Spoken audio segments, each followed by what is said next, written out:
Before we begin, we have to add the views and opinions expressed on Xplorers, Seekers of the Truth, or that of the guests or contributors are those of the speaker and do not necessarily reflect the views or positions of any entity they represent. All information on Xplorers, Seekers of the Truth is provided in good faith. However, we make no representation or warranty of any kind expressed. Before we begin, From monsters and ghosts to otherworldly beings, join the Explorers as they venture into the darkest realms, seeking the truth to what goes bump in the night.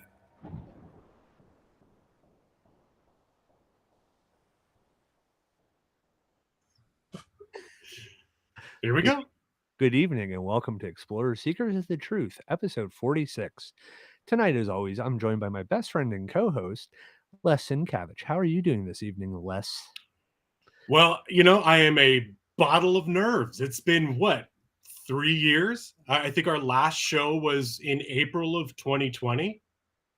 So it's been quite some time, almost actually coming up on 3 years. So Chad and I were talking in, I guess, the green room, as you could call it, and no pun intended with the green in the background of my studio here. But we were talking about how nervous we are, like literally right now. Right now, my heart is pounding. So other than that, I'm doing fantastic. How about you? Doing pretty good. A little nervous. Haven't done this in a while, but yeah, like I said before, we've done this before, so hopefully we know what we're doing. Right. At least bake it long enough. Yeah, that's right. So, how about you tell the audience where they can find us? I think that's how we used to do things. If I could remember, let's see. You could comment live if you're watching us. Now, here's something new. Okay, so this is different from last time. Previously, we would go live only on Facebook, which we are live on Facebook now. So if you comment under the show, we should be able to see people's comments like we used to before. Sean Forker, welcome back. Joe Corsell, what up, guys? Okay, so Moon Joey, all right, OS, good to see all you guys. So obviously the chat is working, but that's one way to get in touch with us. And thank you guys for welcoming us back. We're also live on YouTube, which is something we weren't doing before. We would always post our shows on YouTube after the fact, but we are live on YouTube. So we're live on YouTube and Facebook. You can still comment to us or reach out to us on Twitter at Explorers Group. You can still visit our website, I think, explorersgroup.com. Last time I checked, it was still live. So yeah, like I said, we're on YouTube and Facebook now. So we're live. Comment, join in, and hopefully we don't have any technical difficulties. That was always our kind of thorn in the side back in the day. Well, I mean, it's expected with this show. I mean, we turn on the camera and half the time they don't work. So it's kind of... yeah, just before we went live, my camera wasn't working. My intro wouldn't play through my mixer, so we had to play it through yours. So, at least we sorted it out a little bit there beforehand. But. Yeah. Well, so, tonight we wanted to ease back into doing a show. And of course, as we said, a little nervous. Haven't done this in a while, but one of the things is, through the last couple of years, kind of wanted to apologize for not producing content, but I kind of looked at it like there were so many shows that popped up over the last few years to sit there and compete with people who are just starting out or maybe coming back to it. It was such a muddy existence of, hey, who are you going to listen to? Like, how many views are you going to get?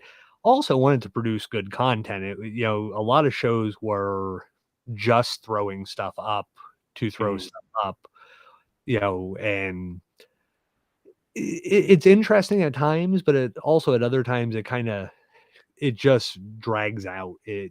You're listening to a show about, this location or that location, and you're 45 minutes into it and you've heard the same story 6 different times and nothing. Wasn't that kind of like all of our past shows, though? It's like a reiteration of the same thing over and over again. No, I agree with you completely. And not only that, but it was between work and families and other extracurricular activities, it just got to a point where trying to do a weekly show and coming up with the content, like you said, it was almost like taking on another part-time job or almost a full-time job at that point. I know I had a conversation with Mr. Forker there, who commented in the comments section, and you know, he felt the same kind of pain and misery when you're doing a show like this, because he hosts Sasquatch Experience. For anybody out there listening, I highly recommend every Monday night. Those guys are phenomenal. I love that show. Give them a listen. But you know, they know how it goes too. It's very difficult to have to come up with a topic, come up with an hour's worth of content. And that's another thing, is we're going to try and keep our show to a maximum of 1 hour, maybe a little less, but we're going to try not to go over an hour, where in the past we'd have a 2.5 hour, 3 hour long show. We're going to try and refine that. And another thing that we're going to try and do that's a different format for us is we're going to go bi-monthly. We're not going to try and go every week. So it's going to be once or twice a month that we're going to go live, just to give us a little bit more time to research topics and still be able to handle our jobs and families and, you know, all the other stuff. Because, I mean, you do jujitsu and all that stuff that you train after your full-time gig. You know, I have family and whatnot, and it's tough. So hopefully this will give us a little bit more space between episodes, and we could really kind of, you know, make the show a little bit more polished and better content, like Chad was saying. Yeah. So with that all being said, let's get into the topic for this evening, which happens to be historic Yeti encounters.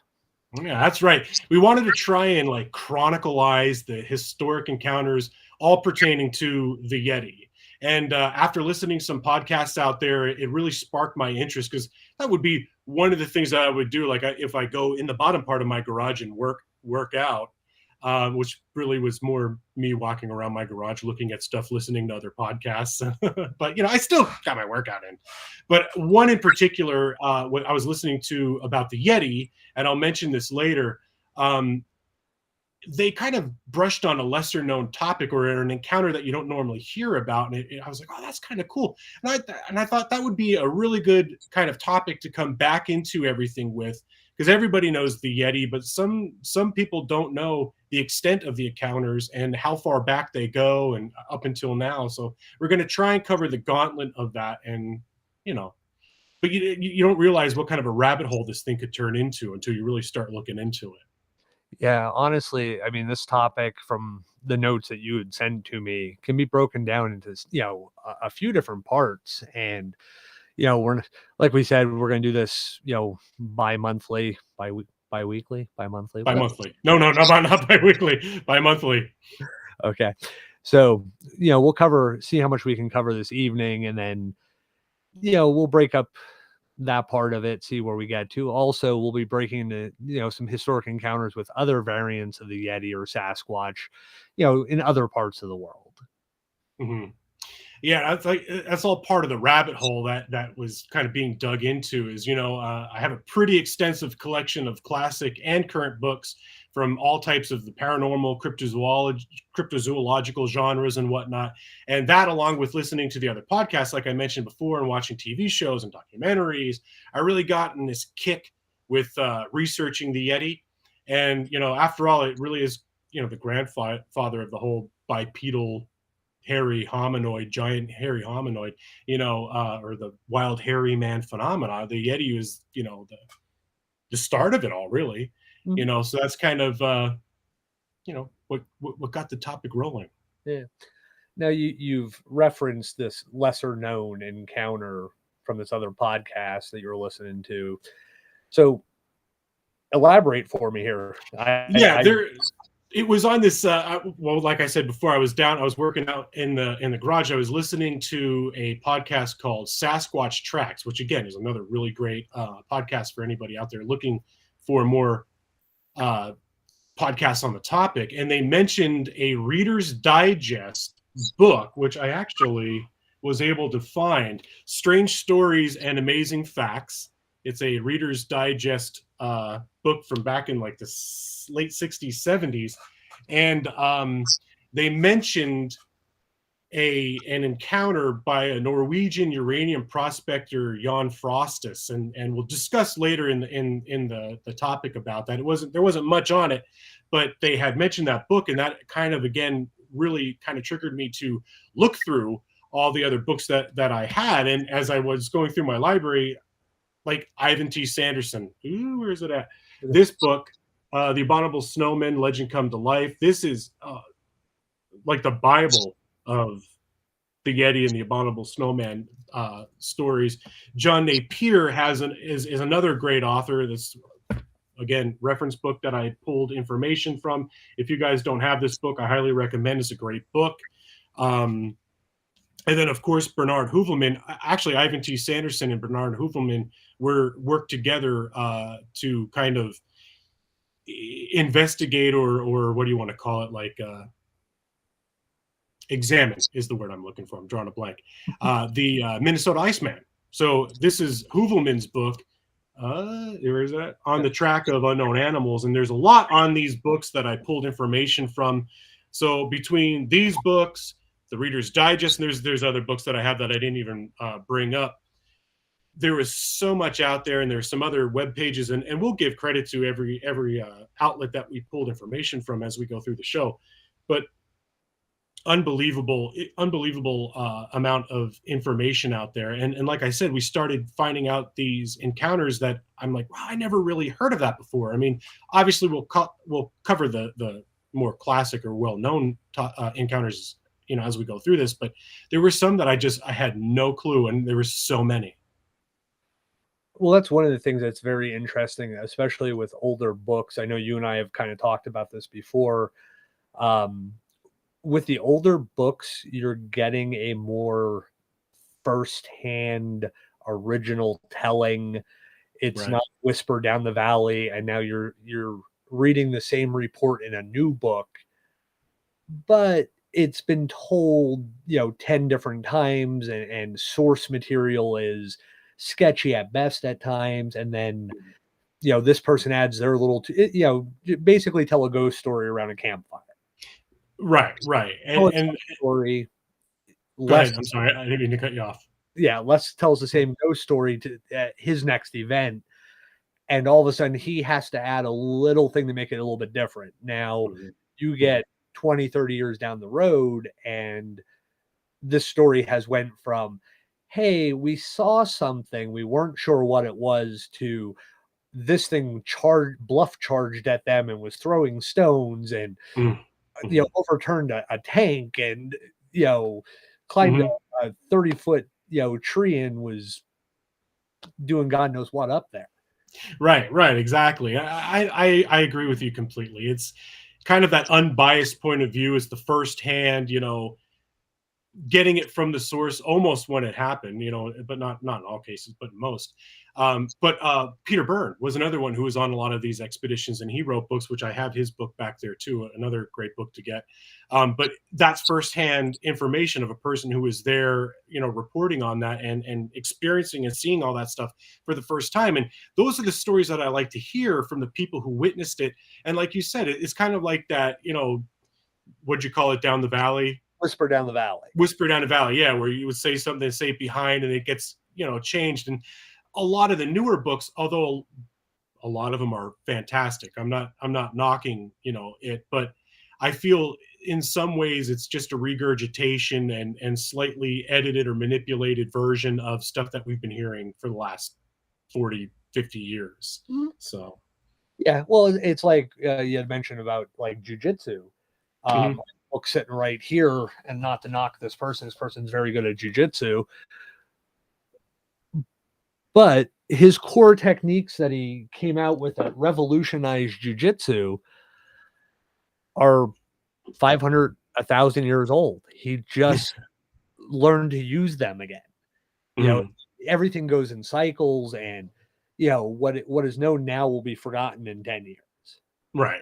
And then it'll be brought back as it's new. Yeah. And you get to that point, so you end up getting a lot of stuff, and a lot of the newer books are great, and they're great reference material and source material. But sometimes you buy 5 or 6 different books, you can find the same ghost story in a ghost book. In a lot of them. Yeah. Like we were talking last night, I have the Japanese ghost stories, I have the Irish ghost stories, I have English ghost stories. I guarantee you we can find the same story in all those books with Yeah, different names applied to the thing. exactly. So now to Exactly. get back to our actual topic, though, so we don't end up doing a hour of Yeah. Yeah. Lord knows we could do it. Yeah, so there is one here, and this is according to H. Siger. The Yeti was part of a pre-Buddhist belief of several Himalayan people. And he was told by the Lipcha, I will butcher names, English is not Oh, my strong suit. same Uh, here. these people worshipped what they called a glacier being or a god of the hunt, which again can be found in other cultures. So a lot of times these stories have some relevance to fact, and they had different beliefs. The Bon religion ones believed that the blood of the Murugod or wild men had, certain was used in certain spiritual ceremonies. And the depictions of these creatures are very ape-like, who carried large stones as weapons, and they would make a whistling, swishing sound. And the Yeti was adopted into Tibetan Buddhism, where it's considered a non-human animal, or a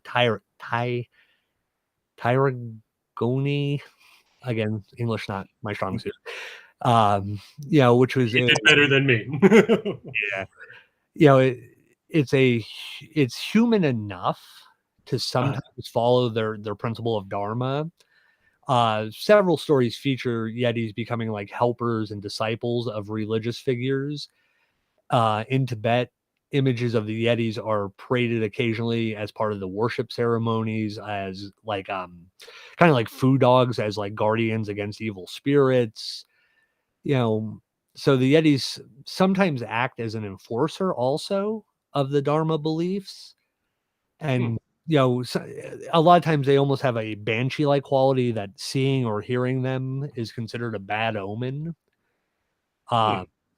So that's just a very kind of early point of these. It's not a westernized belief system, or added in when the westernized Mhm. beliefs came about. So definitely has some historical. Oh yeah, well, it kind of gives you that breakdown of what the Yeti is to the people in the region. You know what I Mhm. mean? Who have been experiencing or witnessing this creature for generations. But I guess if we'll hop into the timeline, and the furthest back date that I found on like on record, I guess if you could say westernized record, and this I found a link on crystallinks.com.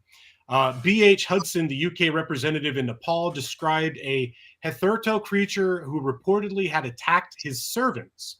And the natives called the beast Rakshas, which means demon. This was the first report of the Yeti made by a Westerner. And planettoday.com goes on further stating, many will suggest on hearing a report like this, and hundreds have been recorded since Hudson's time, that the Nepalese mistook an ordinary animal for a Yeti. The usual candidates for the mistaken identity are bears and the langur monkey, but it's hard to imagine that lifelong residents of the Himalayas, intimately familiar with the wildlife, would have made such a mistake.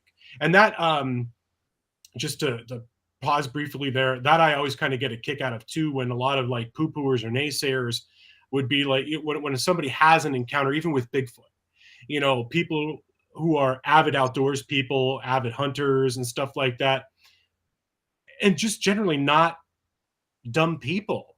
You know what I mean? Like they see something like this, they're witnessing it with their own two eyes, they could see it with vivid detail, and people are like, you saw a bear. Oh, it was a black bear on its hind legs, or it was a moose or something.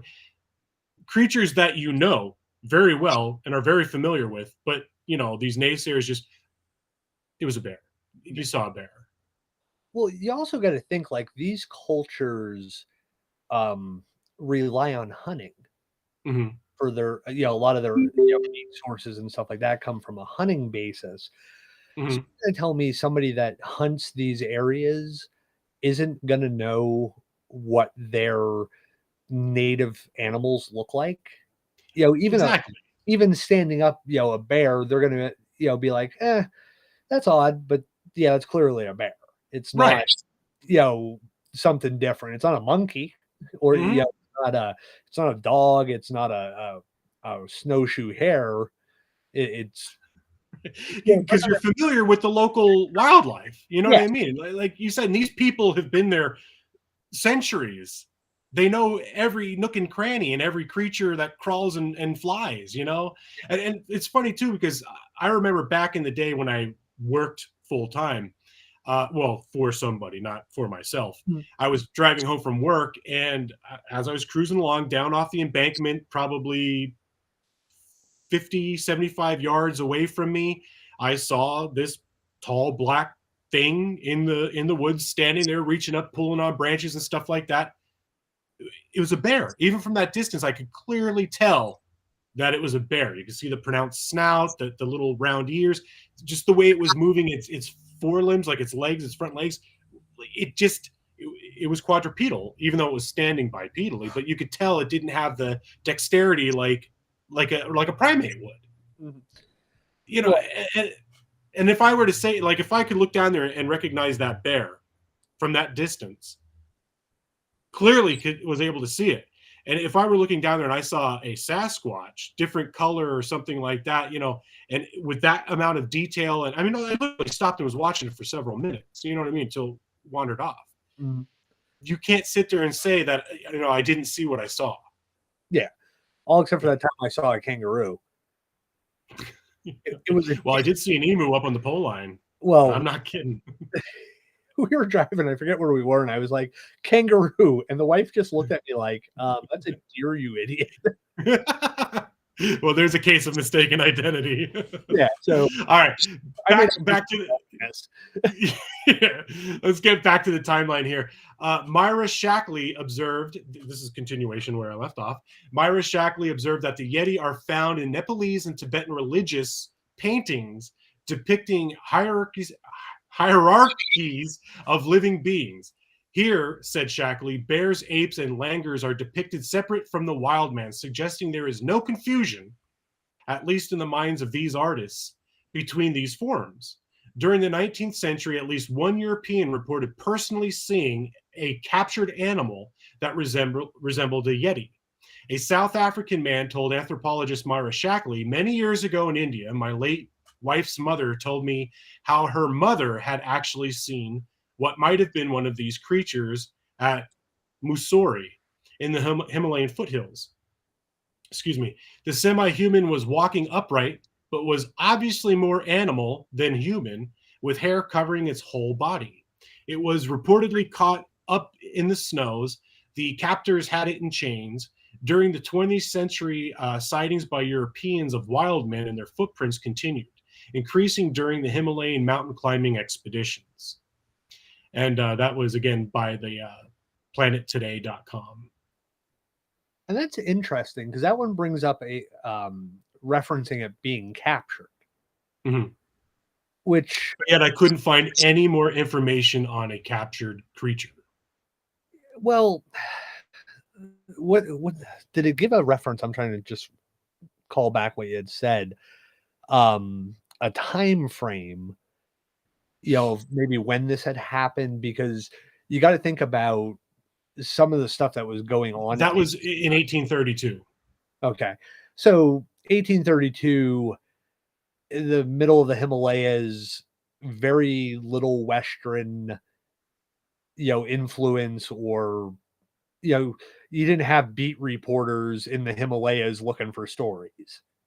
Well, that was one of the first European or Westerners that reported personally seeing this creature. Mhm. So that was, I guess, the first, I guess, what we would consider proper identification, because you know how, like, when it's native people, it's folklore or stories or myth and legend, and it can't be based on reality because a Westerner didn't see it. Yeah. Yeah, but again, that like the whole captured part of it just kind of you wouldn't if it was captured and say it died or this was normal. If Mhm. you went down the Schuylkill River back in 1832 and trapped a minx or something on the river, Mhm. it wasn't going to get put in the newspaper No. because it was an everyday occurrence for people. So if this was something maybe that was a more everyday type, we've done this before. These aren't nuisance animals, or they are nuisance animals, and we capture them and we drive. We take them on a cart and we dump them a little bit further out, and Mhm. then they, maybe wander back like a bear. You Mhm. trap a bear, they take it out somewhere, they release the bear. Sometimes they make it back. Sometimes they just adjust to that area where they are and stay. Right. Right. So, I always like, just because you get into modern day and, this is all folklore and mythology, and yet you have these little nuggets of, well, it was in chains. Well, if it Right. was in chains, at some point or another, there had to be a body. There had to be Mhm. something that they could examine. So now in 1889, and this comes from the Reader's Digest, Mysterious Mysteries of the Unexplained, in Northeast Sikkim, Major Lawrence Austin Waddell of the Indian Army Medical Corps found large footprints in the Himalayan snow at about 17,000 feet. And in his book, Among the Himalayas, he wrote, these were the alleged by his Sherpa porters to be the trail of the hairy wild man who are believed to live amongst the eternal snows, along with the mysterious white lions whose roar is reputed to be heard during storms. The belief in these creatures is universal among the Tibetans. And that can be, I think, you page 127, 128 in that book Mhm. is reference to that. Yep. So now, there you have, somebody in the medical corps, an educated, trained, you know, person. This isn't some, hey, guy that just got off a boat and, On a hey, holiday. yeah, here's some footprints. Look, this is what Yeah, we yeah, see. yeah. Oh, what could that be? You know? Yeah, Yeah. exactly. And here, not to divert here, but that's in Hoovelman's book on the track of unknown animals on 127 and 128, and John Napier's book on Bigfoot 34 and 35, pages 34 and 35. And if you read those two books, it's the same story, just slightly altered. I guess is not to plagiarize. I don't know if that's the reason why they alter it slightly, but the story is slightly different between the two books. Same story, just said differently, slightly different. Hmm. Just wanted to add that in there. Yeah. But and again, like examining this, you are looking at an educated person. So Both scientists. yeah. Yeah. And now here the white lions roar and stuff like that. Of course, that's it's gonna be mythology. Like we tried to find a good sound of the sounds of the winds on the Himalayas, and Mm. of course everybody makes them into ambient sleep sounds, so it's very low, and we couldn't get a good sound to use tonight for it. Now here's another one in 1913, and this comes from the crystallinks.com. A group of Chinese hunters reportedly wounded and captured a hairy man-like creature that some locals had named the Snowman. The creature was supposedly kept in captivity in Pantang at Sika in Ping Pong province. That was horrible. Well said. Well said. Please don't cancel me. I was really just trying, and like I said, English is not my strong suit.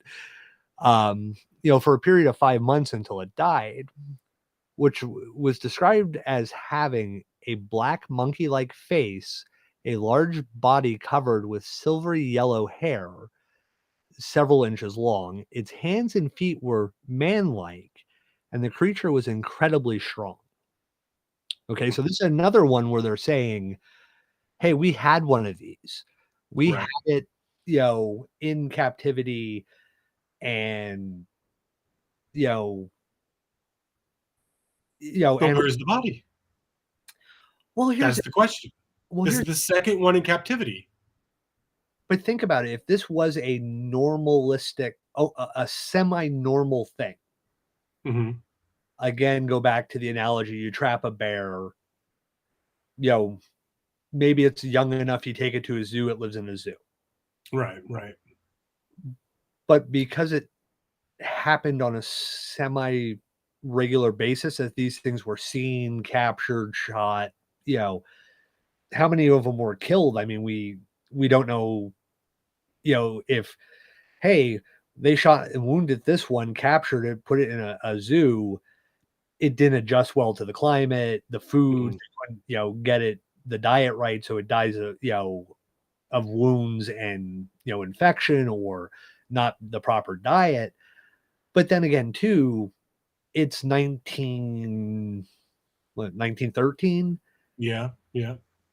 If there was a body, it could be, if you think about it, the story they always tell about the Jenny Wade house. Hmm.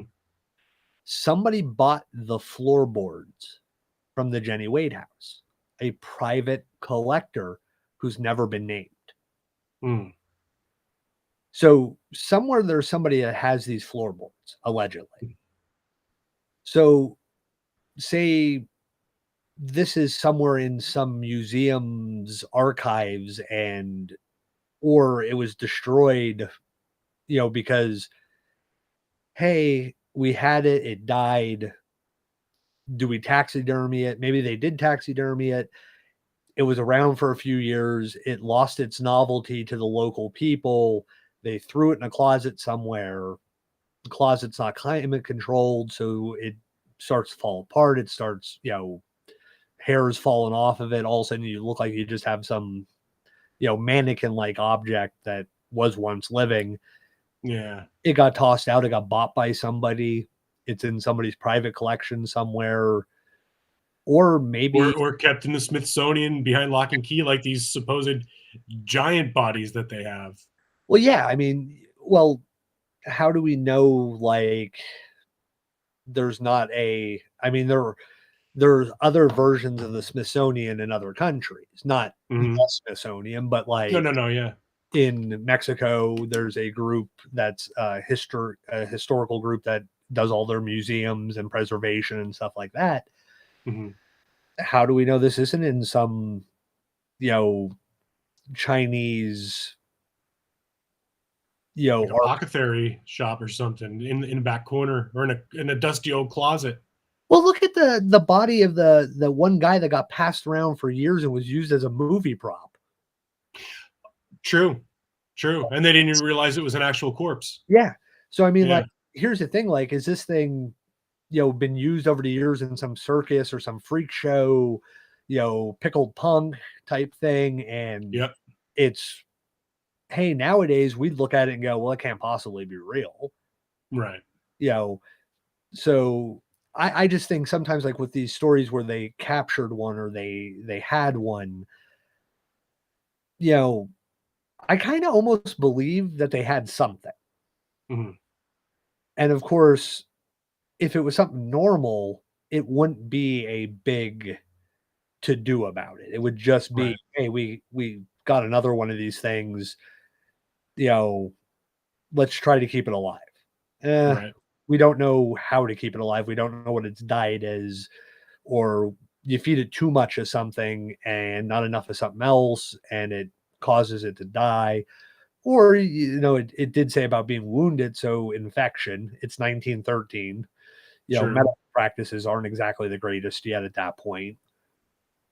Well, and also, like you were saying before, if this was a common creature that they saw all the time, and after it died, they could have just ditched it anywhere. Just, Yeah. you know what I mean? Just disposed it Yeah. along the road for all we know. You know what I mean? And there's where it lied, and that's where it's still rotting or buried. You know what I mean? Just over time. Or they knew that there was some animal from a similar environment that fed on these things.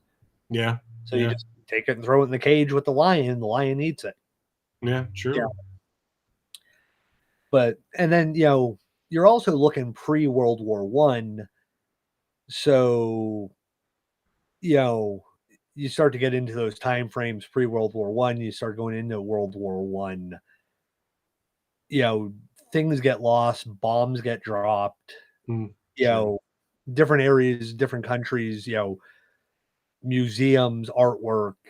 Look at World War II, gold artwork, museum pieces got plundered, got hidden, got destroyed in bombings. The Russian palace's amber room has never been found. So, and those are objects that are, artwork. If somebody saw it in your house, they'd say something. True. Now, in 1914, J.R.P. Gent, a British forestry officer stationed in the Sikkim region, wrote of discovering footprints of what must have been a huge, amazing creature. So again, more tracks. And I don't have. I thought I had a picture of that, but I don't. But yeah, so it seems like back in that time in the late 1800s, early 1900s, there were creatures being found. They were kind of being paraded around and put on display in some way, shape, or form, and a lot of tracks. So there's creatures and there's footprints of these odd creatures. So we skip ahead a little bit to 1921, and again, this is the Reader's Digest Mysteries of the Unexplained. Lieutenant Colonel C.K. Howard Berry and his companions making their way from Karta to Lakpa Lan, Tibet, on the first Everest reconnaissance expedition in 1921, saw several dark shapes moving about in a snowfield far above them.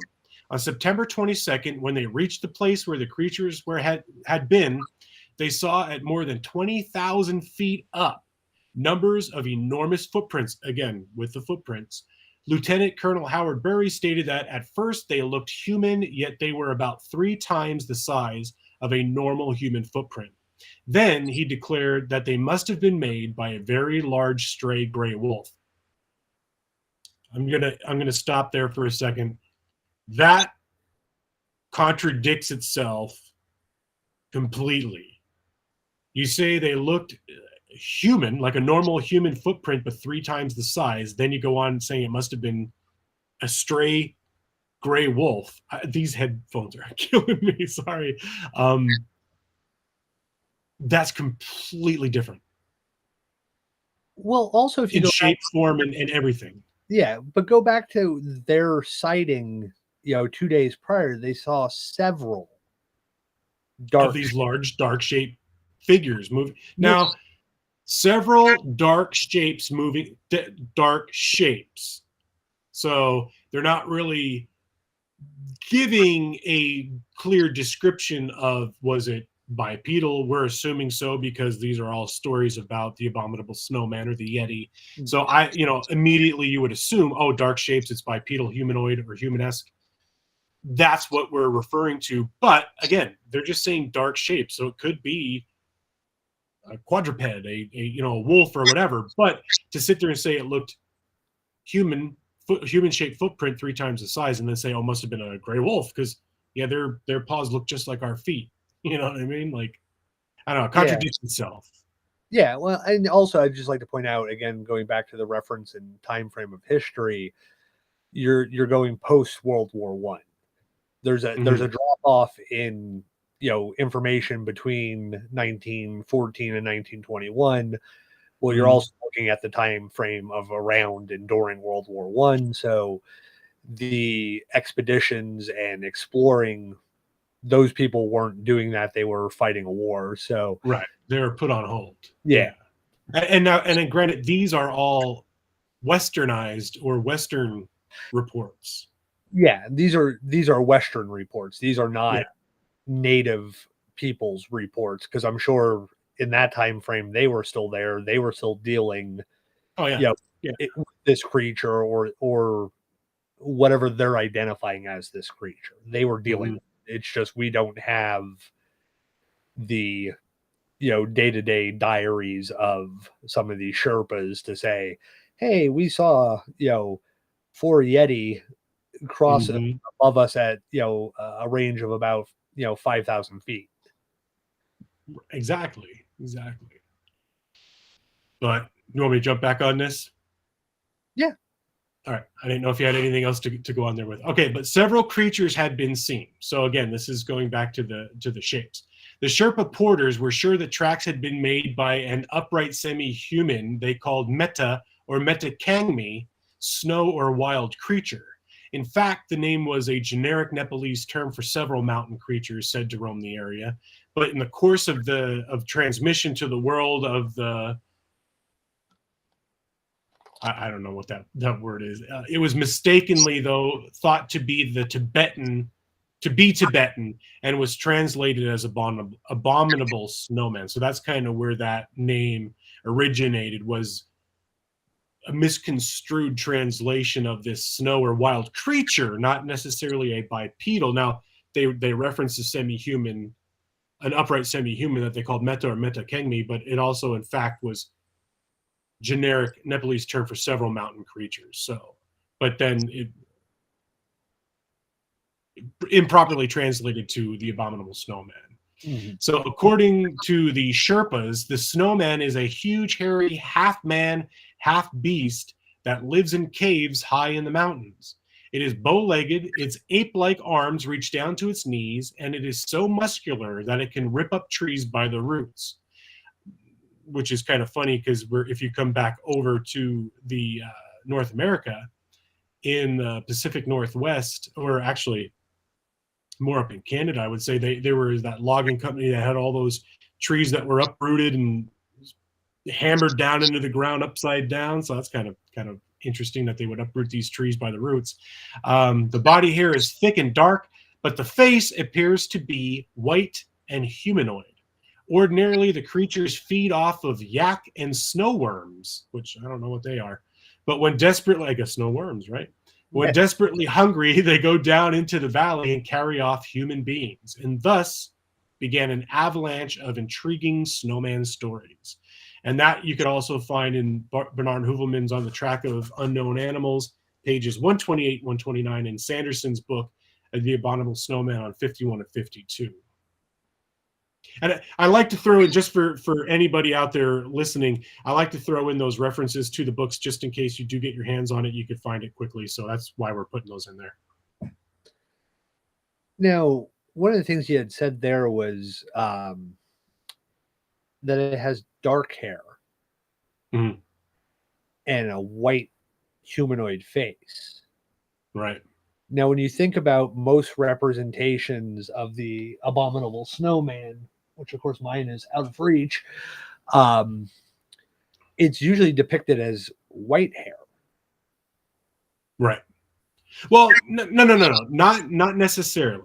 Not necessarily. People think that the Yeti is white and the Bigfoot's black or brown or red, but in all reality, the Yeti is no different in color in most cases than the Sasquatch. Because if you look at those creatures that were supposedly captured, silvery, yellowy brown, dark brown, black, you know what I mean? So I think it was popularized because it lived in the Himalayas in the snow, that it was, it's this white creature. But I mean, maybe some of them are. I don't know. People see white. I mean, we had a show back, about the white Bigfoot that was spotted in Pennsylvania and Ohio,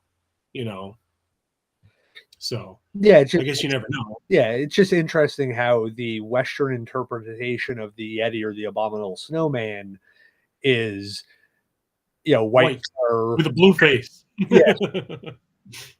Yeah, any cartoon or any movie it's white. It blends in with its surroundings, but I don't know. Now you go to 1923. Oh, wait, not to cut off, but if you think about it, look at the Patterson-Gimlin film, Patty, right? Black fur, but the face and like the skin areas were a lighter grayish kind of color. So I mean, that could be, kind of in part to that. So it kind of falls in line, because I don't know, the PG film still has not been debunked or proven to be fake yet. I mean, everybody has their opinion. I find it to be compelling. You know what I mean? And I don't know if it's real or not, but it looks believable. So you take that and what this report is of the Yeti, and it's pretty spot on. Yeah. Well, I mean, we've had conversations about people that I've spoke with that work in the movie, makeup and design for, creature stuff. And, Mhm. they knew the stories of, oh, this guy claims he made the suit. And then the suit that they, later claim was the suit looks nothing like the original suit, that they Oh, actually, here, Leslie just had a good comment. She said, maybe the Yeti changes color like the Arctic fox and other animals. So, yeah, that's good job, hun. Very good. That's my wife. Anybody? I mean, no, it's well, that's not what any. that was the Only one watching the show. that's what was kind of getting to me was when they're saying like this black creature. Well, a black creature in white background is going to stand out like it's just going to be the most noticeable thing there is Right. compared to a white snow ice background. You're not, if you're going to hunt in the Arctic, you're not going to wear bright orange. Right. You're going to wear colors that camouflage to the environment. Exactly. Yeah, that's actually a really great. I didn't think of it. Not that that's a great point. You know what I mean? Like the Arctic fox, how the coat changes per season. That's freaking awesome. So that could actually be a really good, plausible explanation. Yeah, well, like even deer, like white-tailed deer, depending on the environment where they spend most of their time, will have different hues to their color. Hmm. The ones that are more field deer, lower, in valleys and where there's more field land and stuff like that, will have a yellowy color. Yeah, Or lighter with the tall grasses and stuff like yeah, that. Yeah. and Then then you get the ones deeper up in the mountain in the forest, darker. yeah. Yeah. So And even too, what was like the old wives' tale and stuff like that. When you see deer in the beginning of winter, late fall, if the coat's dark, it's going to be a bad winter. If the coat's light, it's going to be a light winter or something like that. You know what I mean, or vice versa. But that's you know, they are different. So I'm sorry, I cut you off. You can go back to the yeah. timeline. So yeah, don't worry, I'll get there sooner or later. Yeah. Now you go to 1923 and Major Alan Cameron with the Everest expedition of that year observed a line of huge and dark creatures moving along a cliff face high above the snow line. And pictures of the creatures' tracks were taken 2 days later when the expedition reached the area where they had been seen. Mhm. So again, that's one of those things where you can, if you see them on a hill in Pennsylvania, you can run right up to where they are. You're talking about a place where you have to take 2 days to acclimatize to get Yeah, to. carry oxygen tanks. Yeah. Yeah. So now, again, that goes back to is that some um, where you have freeze, refreeze, thaw, refreeze, so that the prints are becoming, distorted at that point. But again, too, it goes back to here you have another, military personnel that can, has some training in observation and reporting, is reporting seeing this. It's not again some, travel tourist, person who's just out there like, oh, I thought I saw, something pop out of the water, or Mhm. I saw something behind that tree. Moonjoy is a good point too. Recessive gene in white albino yeti produces one with dark fur. So True. that's a very good point. Just like with the what is it the jaguars and leopards and stuff, where you'd have a black jaguar. The You know what I mean? What you cut off? What melanistic. melanistic? Yeah. So kind of the same concept. Another good point. Yeah, Moonjoy, you always have good ones. yeah, definitely. That could be, something. You get a dark one here and there. Hmm. So yeah, that's definitely something in consideration on these things. Now, like in 1925, there's a Greek photographer and a member of the Royal Geographic Society named N.A. Tamaz, who glimpsed a creature he later described as exactly like a human being, walking upright and stopping occasionally to uproot or pull some dwarf rhododendron bushes. Tombaz, who was at about 15,000 feet up in the mountain, later reached the spot where he had sighted the creatures, only to find some intriguing tracks in the snow. Although shaped like human footprints, these impressions were both shorter, only 6 inches in length, and broader, measuring 4 inches at the widest part of the foot. So there you have something with a shorter track, but yet human like, short, but super wide. Well, that could be, and what did they say? It was about 15,000 feet up in the mountains, right? Yeah.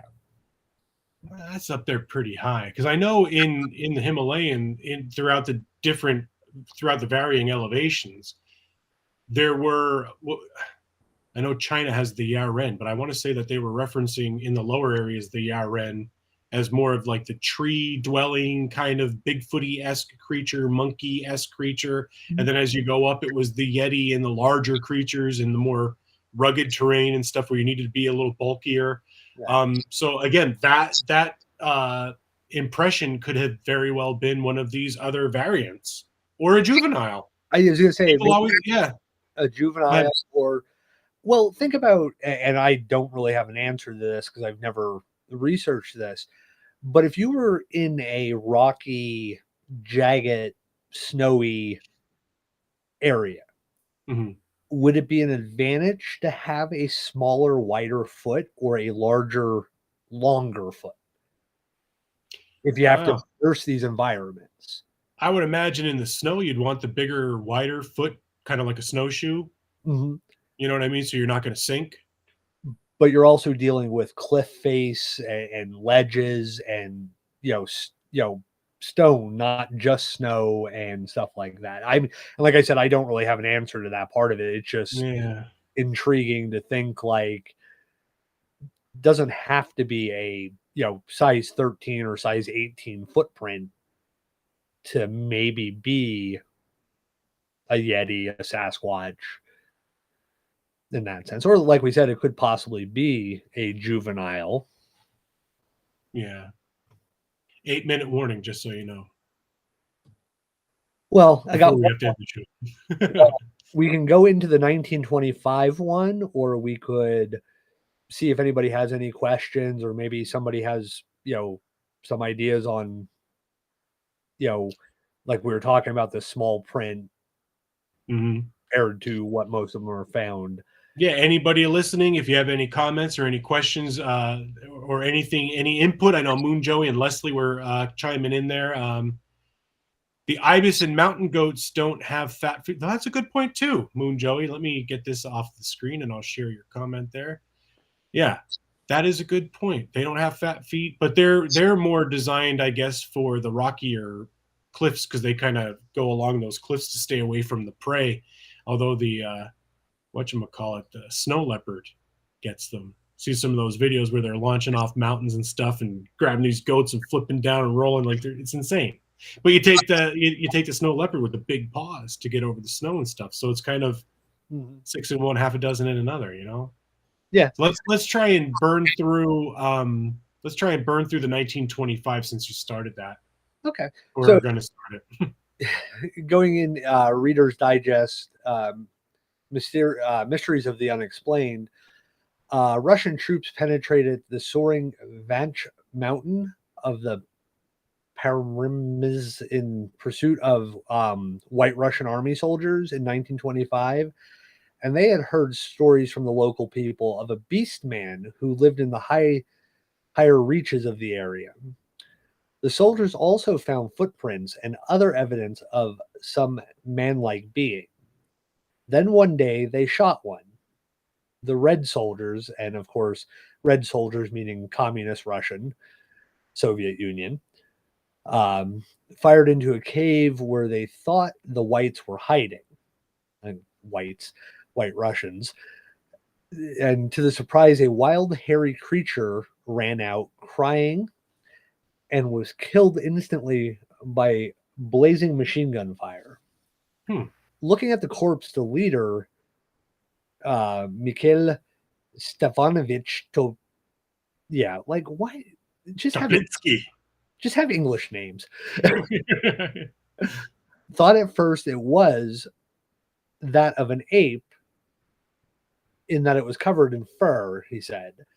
But I knew there were no apes in the premises, and moreover, the body looked far more human than ape-like. Indeed, fully human. Closer examination, however, the medical officer declared otherwise. The creature was not a man, but what was it? Could the wild thing they shot have been a snowman? And then it goes on. A corpse that other male was about 5.5 foot long and covered with dense grayish brown hair, except for the face. There were a few scraggly hairs on the upper lip, ears, palm, knees, feet, and buttocks.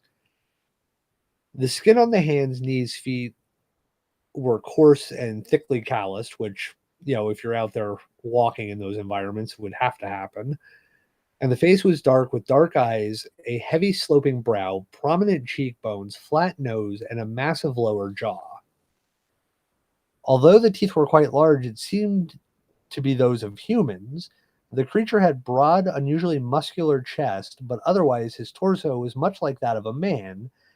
Unable to carry the body with them down the slope, the soldiers covered it with a pile of stones. Interesting.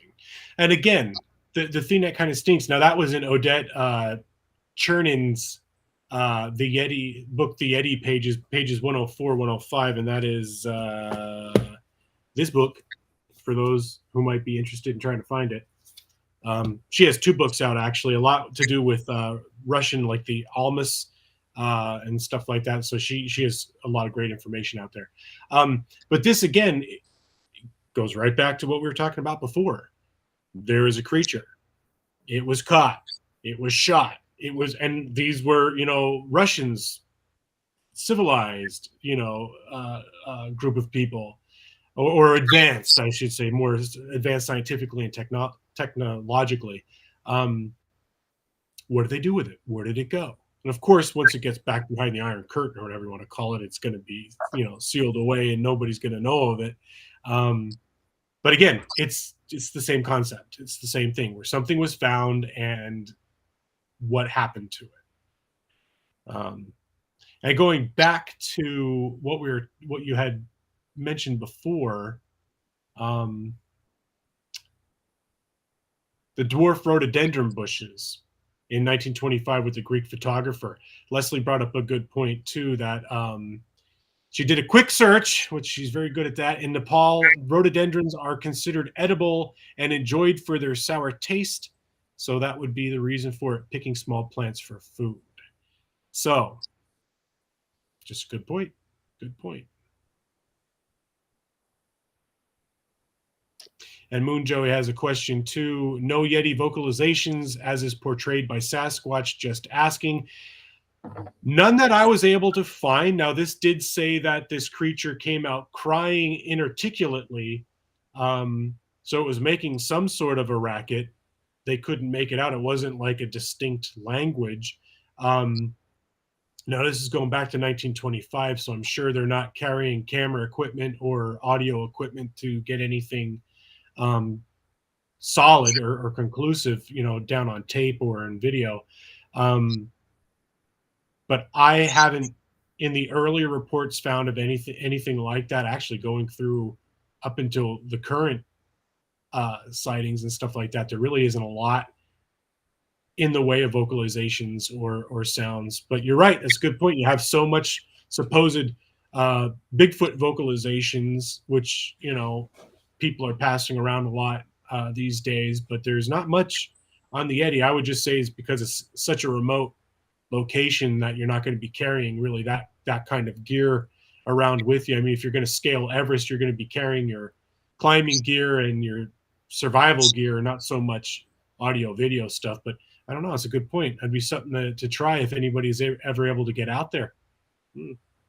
Now, doing a quick, 5-second research thing here. The Russian Civil War ended in 1923. You got me through history in high school. Don't ask me. Yeah, well, no, it did. Okay, all right. This is saying 1925. Now, yes, were there probably still pockets of what the Soviet government considered white Russians out there, and were they hunting them down to re-educate or eliminate the threat of their type in their new government system? Possibly.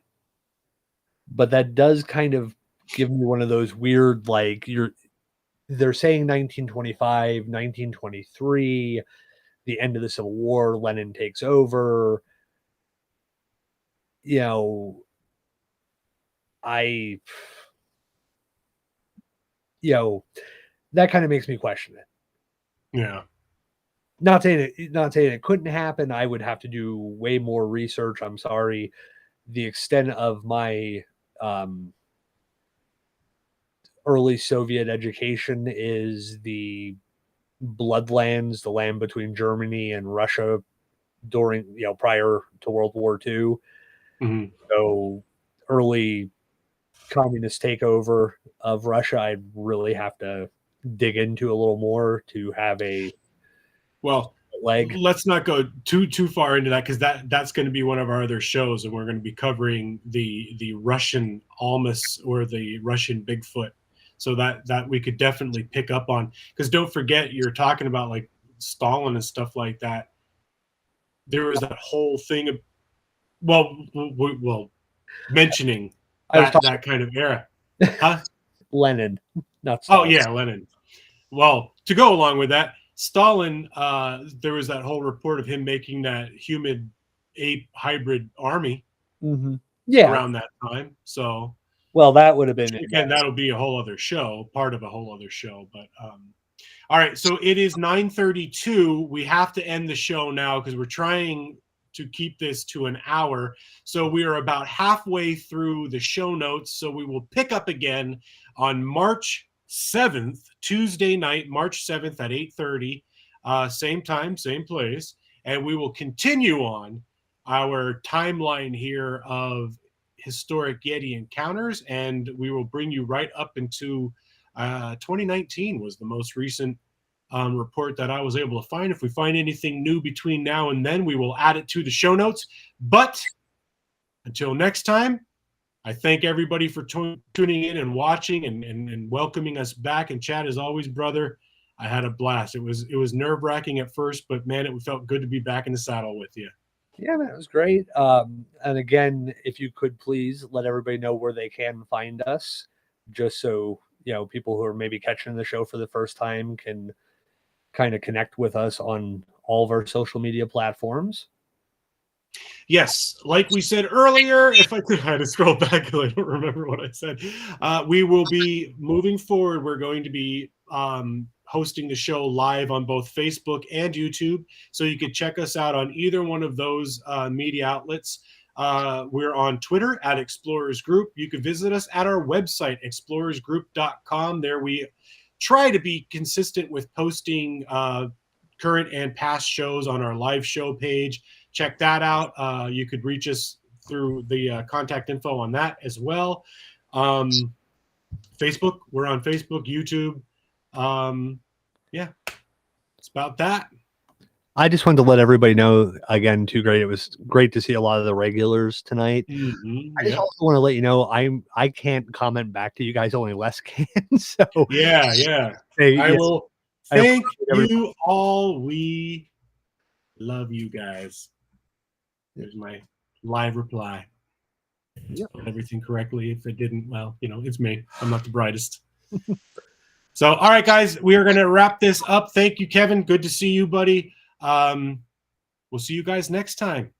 I can figure out how to turn this show off. Good. Next time. See you, buddy.